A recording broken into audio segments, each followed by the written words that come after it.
was a cut from the 2009 CD Holodazzle, produced by DFW actress Give Back. And 2009 indeed was a year to be dazzled on local stages. This is Mark Lowry and Elaine Liner from TheaterJones.com, and we're going to discuss our favorite shows of 2009 and of the decade. It's fun to kind of take a look back.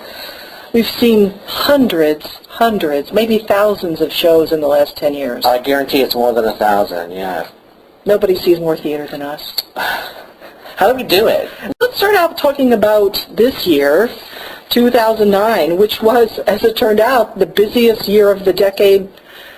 You think it was actually busier, or did we just actually have the point to see more shows? I think there are more theater companies doing more shows, and we had the opening of the new Performing Arts Center downtown. So I do think that on any given week there were 3 to 4 new shows every single week of the year. Right, and I love the fact that even though it was a crappy year for the economy, there were always new theaters cropping up. And this year there were a bunch of them. We had Bal Stallman at the Ochre House, Sundown and Denton.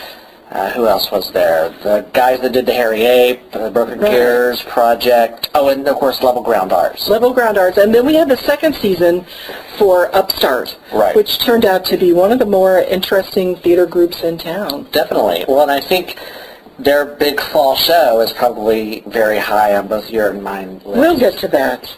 You know, I want to talk about some of the new talent we saw, too. There were new theater groups working, and there were also a lot of new faces, which is always a good thing for a theater community to keep its new talent in town for a while. Exactly. And I'm thinking of some names like Jeremy Dumont, who is a local guy who hadn't worked in this area for a while, but grew up, I think, in Grand Prairie and went to high school there. And we just loved him in the Lyric Stage production of Funny Girl. Right.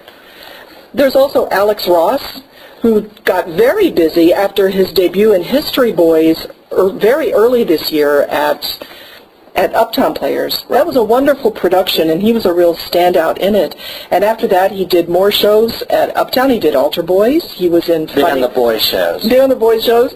And he was in Funny Girl at Lyric Stage. He was in the Woody Guthrie musical at Theater 2.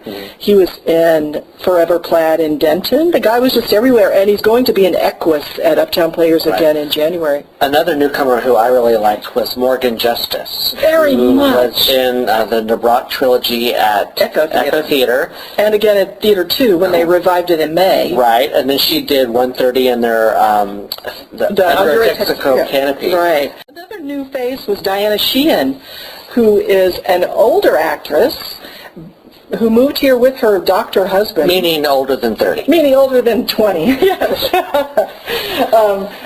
And moved here from the New York area and was in As Thousands Cheer at Lyric Stage, and then was the star or co-star of Grey Gardens, the wonderful production of Grey Gardens at Water Tower. Which for me is my performance of the year, I think. Well, going back to the newer theater companies, they debuted last year, but African American Rep in DeSoto we can't forget because they had a really stellar year. And you actually saw more shows than I did there. I did. They did a wonderful production of 7 Guitars, which is one of the August Wilson plays that isn't done that often, I think. And it was just a great cast. And they also did Master Harold and the Boys. Which was outstanding. Outstanding production. So let's move on to our very favorite production of the year, which was... I keep going back and forth for me between Funny Girl at Lyric Stage and Talk Radio at Upstart. And I think in the end I'm going to go with Funny Girl. And I think I'm going to go with Talk Radio because I love big musicals, and that's certainly one I've never seen, a big major production of it.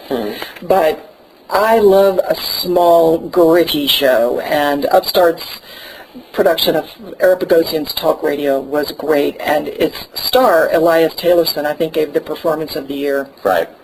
It really sort of took you aback because you really didn't know what to expect going into that thing. It was such a professional-looking production.